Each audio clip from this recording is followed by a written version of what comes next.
दिल्ली नगर निगम में नेता विपक्ष व पूर्व महापौर श्री राजा इकबाल सिंह ने आज बताया कि दिल्ली नगर निगम के सदन में रखा गया बजट नागरिक व कर्मचारी विरोधी है।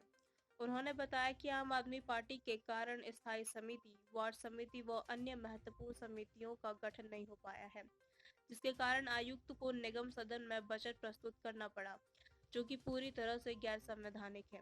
उन्होंने बताया कि प्रस्तुत किए गए बजट में प्रोफेशनल टैक्स को बढ़ाने की अनुशंसा की गई है। इसके साथ ही संपत्ति कर के अग्रिमी भुगतान में दी जाने वाली छूट को पहले 20% से घटाकर 10% किया गया और अब इसे खत्म कर दिया गया है।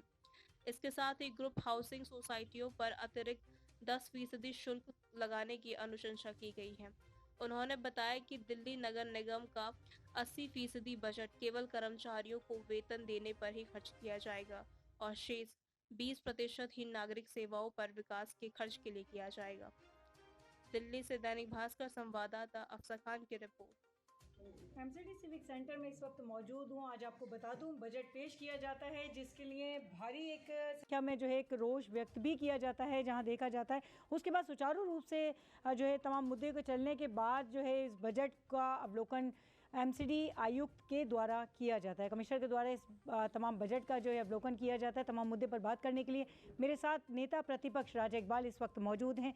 बात करते हैं इनके साथ में बजट का किस प्रकार से आप देखते हैं, क्या बजट का अवलोकन करते हैं। देखो, बजट पूरी तरह से फ्लॉप बजट है। बजट में कुछ नया नहीं है। बजट में जन विरोधी नीतियों को जाहिर किया गया है। एमसीडी के एम्प्लॉइज़ के लिए कुछ नहीं है। नए नए टैक्स लगा दिए गए। नया टैक्स आपने प्रोफेशनल टैक्स दिल्ली की जनता के ऊपर लगा दिया। जो हाउस टैक्स आपने बढ़ा दिया 11%। ग्रुप हाउसिंग सोसाइटी के जो लोग हैं उनके ऊपर जो 10% रिबेट मिलती थी वो ख़त्म कर दी आपने। उस पैसे को आपने डेवलपमेंट फ़ंड के रूप में एक ऐसा प्रोजेक्ट कर दिया कि वहाँ की जनता को 10% टैक्स ना मिले। 1% का आपने एजुकेशन सेस लगा दिया। जब कोई नया प्रोजेक्ट नहीं है, कोई नया काम नहीं है, कुछ भी नहीं है, केवल आपने एक शोषा छोड़ दिया जी हम जनता के पास जाएंगे। मैं इनसे पूछना चाहता हूँ कि जब इलेक्शन में जनता ने आपको जिताकर भेज दिया तो लोकतंत्र के अंदर जब जब यहाँ के पार्षद बोलेंगे वो जनता ही बोलेगी, वो क्षेत्र की जनता बोलेगी। आप केवल भागना चाह रहे हैं। आपने कोई स्टैंडिंग कमेटी नहीं बनाई, आपने कोई वार्ड कमेटी नहीं बनाई। ये दिल्ली नगर निगम के इतिहास में आज तक ऐसा कभी नहीं हुआ। पहले बजट के अंदर सभी लोगों को बोलने का अधिकार होता था, भले वो वार्ड कमेटी में बोलें, स्टैंडिंग कमेटी में बोलें या हाउस में बोलें। आज आपने 1/3 हाउस ख़त्म कर दिया। 2 दिन के अंदर शोर शराबे में आपका बजट पास हो जाएगा। आपने इंस्पेक्टर राज कायम कर दिया और भ्रष्टाचार फल फूल रहा है। बिल्कुल, स्टैंडिंग कमेटी के गठन के बिना बजट का पेश होना अपने आप में एक बहुत अजीब लगता है। और दूसरी बात कि जहां महापौर इस बात के लिए सफाई भी पेश करती नज़र आती हैं कि सुप्रीम कोर्ट में जो है इस मामले को आगे दे दिया गया है, इसके लिए क्या कहना चाहिए? देखो, मैं तो ये कहना चाहता हूँ कि ये लोग झूठ कैसा बोलते हैं। आप पता कीजिए, सुप्रीम कोर्ट में कोई इशू ही नहीं है। सुप्रीम कोर्ट में स्टैंडिंग कमेटी के बारे में कोई इशू नहीं है, कोई स्टे नहीं है। सुप्रीम कोर्ट तो ये कहती ही नहीं है कि आप इलेक्शन मत कराओ। जब आपके पास इलेक्टेड मेंबर हैं, आपके पास नॉमिनेटेड मेंबर हैं, तो कोर्ट क्यों मना करेगी आपको? ये तो आप झूठ बोलते हैं क्योंकि आपका काम झूठ बोलना है। आज आप बजट से भाग गए, कभी आप डिस्कशन से भाग जाते हैं। आप कहते हैं जी जनता में जाएंगे, तो मैं तो कहता हूँ विधानसभा में क्यों नहीं आप जनता में जाते?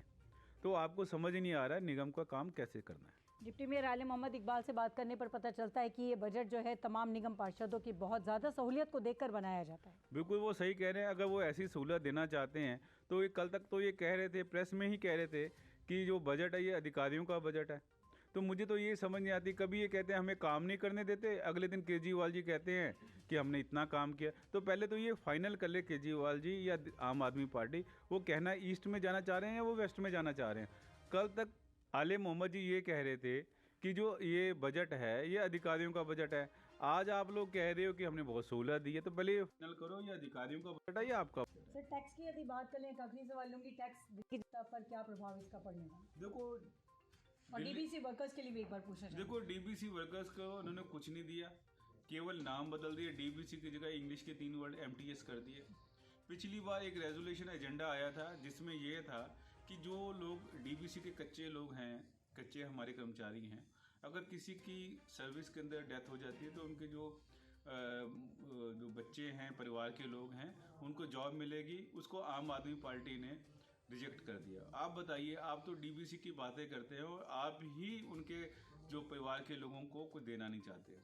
तीसरी बात मैं ये कहना चाहता हूँ कि इस बजट के अंदर कोई नई चीज़ नहीं है, कोई नयापन नहीं है, जनता के लिए कुछ नहीं है, केवल महंगाई और महंगाई है। Thank you so much. Delhi से दैनिक भास्कर के लिए अफशा खान।